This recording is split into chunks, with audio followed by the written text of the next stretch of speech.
All right, in this video, we're going to talk about the Rhino mount with the J-arm here versus the Argus A4 lightweight night vision mount with AX14 Pro articulating rugged night vision monocular mount. So you have your standard Rhino mount here. It's up and down. It's spring loaded. It is the dovetail with the J-arm here. Focus on that. Then this one is not spring loaded. You got to kind of push that. This is like the Wilcox clone is what people call it. Then you have this AX14 Pro arm here, and it has a couple of levels of articulation, which can be helpful if you're looking for that. So this is set up for your PVS 14s.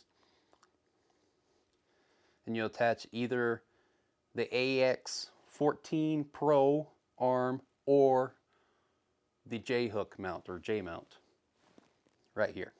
So we'll put it on my helmet here and we will go through some of it. We got your standard Rhino mount here. It's spring loaded and you're able to slide this in and out here for adjustment, and that's about it. But it is a sturdy mount. Snaps in nice, spring loaded like that, goes up like that. You got your 14s here. You just kind of screw it in like that. Then you have the mounting system that goes into here. You got your 14s, got your Rhino mount, got it down. Then there we are clicked in. Like I said, you can adjust the sliding mount forward and backwards. I know when you insert with the dovetail, there's not like a satisfying click. There's not like an audible sound that lets you know. Or at least not with mine. It's just kind of in there. I mean, it works. But I mean, you do have, with the J-arm here, you can like move it. You can move it like that way, but it also limits you to like a certain amount. So there is some adjustability on it. But like I said, it's personal preference. But also when you put it up, you have your 14s kind of higher. Hence the Rhino mount. It's kind of up or it's kind of down. That's it. So you got what you got. It works, but if you're planning on doing some vehicle stuff in your car, it may not work well. I don't know how many people are actually doing that. Or if you flip it up, say you're going inside somewhere, and you're going through doorways that are a little bit shorter maybe, you may snag on it.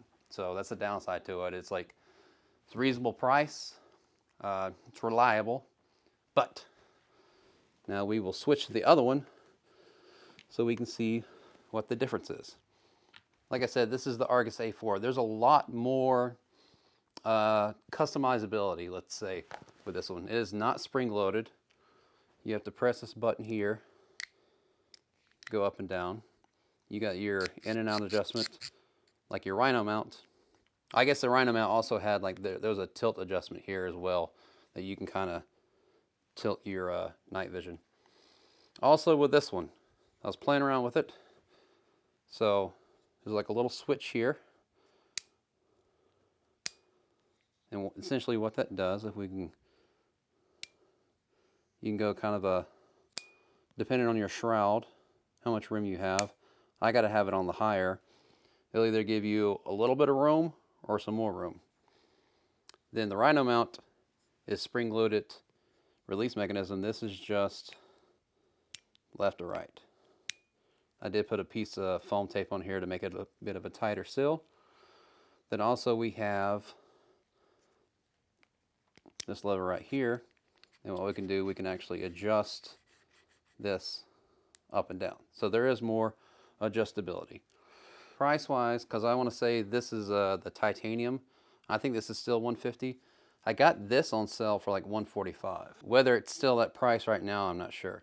But this is supposed to be like the Wilcox like clone. That's like $150 instead of paying the full $500. So we'll put this on. Most of the times you're just going to have this left on your helmet anyway. Like I said, a little button here you have to press. It is not spring loaded. You can't just do it like that, which you may or may not like. We got adjustability here going that way. So for the AX14 Pro here, this is more of a wedge design than it is a dovetail.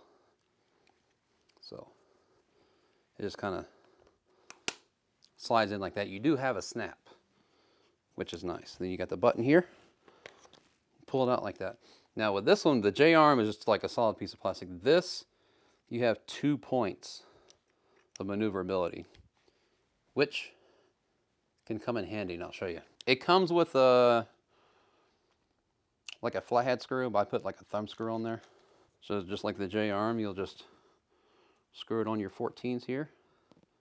Make sure you got it right. Like I said, you have 2 points or 2 joints or whatever you want to call it that you can move it. So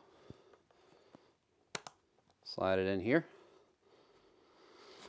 We can adjust it back a little bit. So with this, I can actually move it a lot better than versus just the solid piece of plastic J-arm. So if I want to, I can just move it out of the way like that, slide it back into place. You get kind of a better setting for my eye. Obviously I can pull it in and out like that, and then get it like right in front of my eye or however I want it, like that.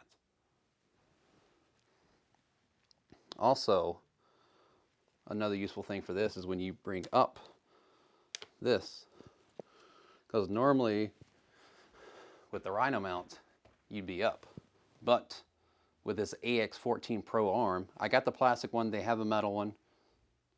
Choose what you want to. I think the plastic's cheaper, but there's also theory that if this snags on something, you want the plastic arm to break so it doesn't like break your neck.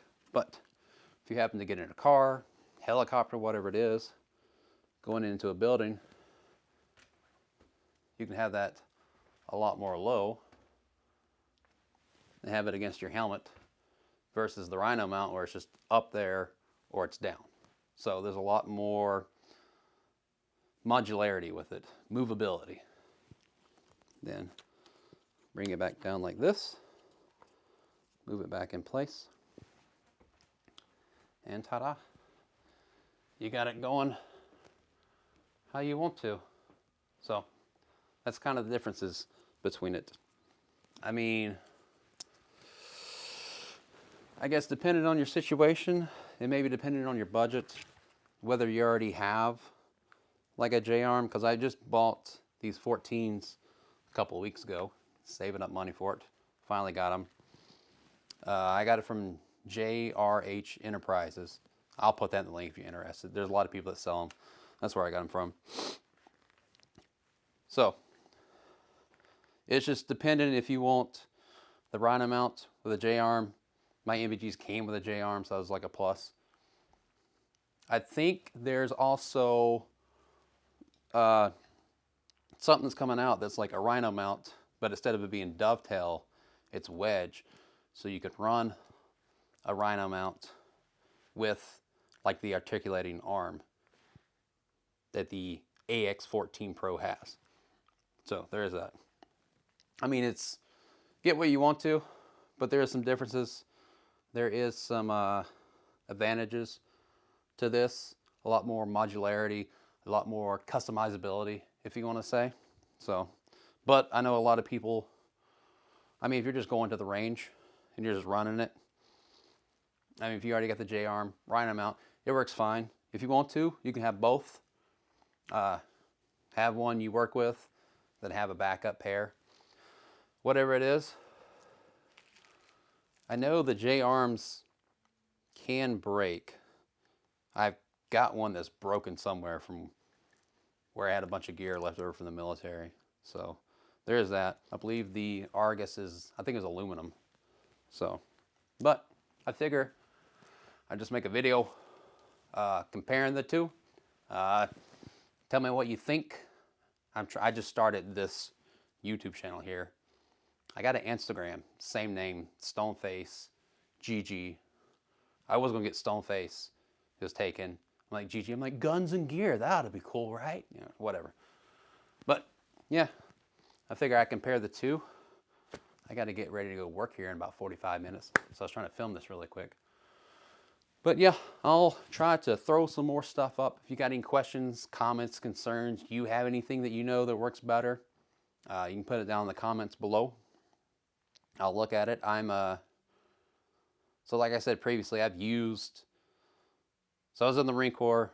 I used 14s because it was 0311, but also I was like one of the lucky Humvee drivers in my platoon. That was nice. But I had 14s then, and I was driving with them. And like I said, it's just Rhino mount J-arm.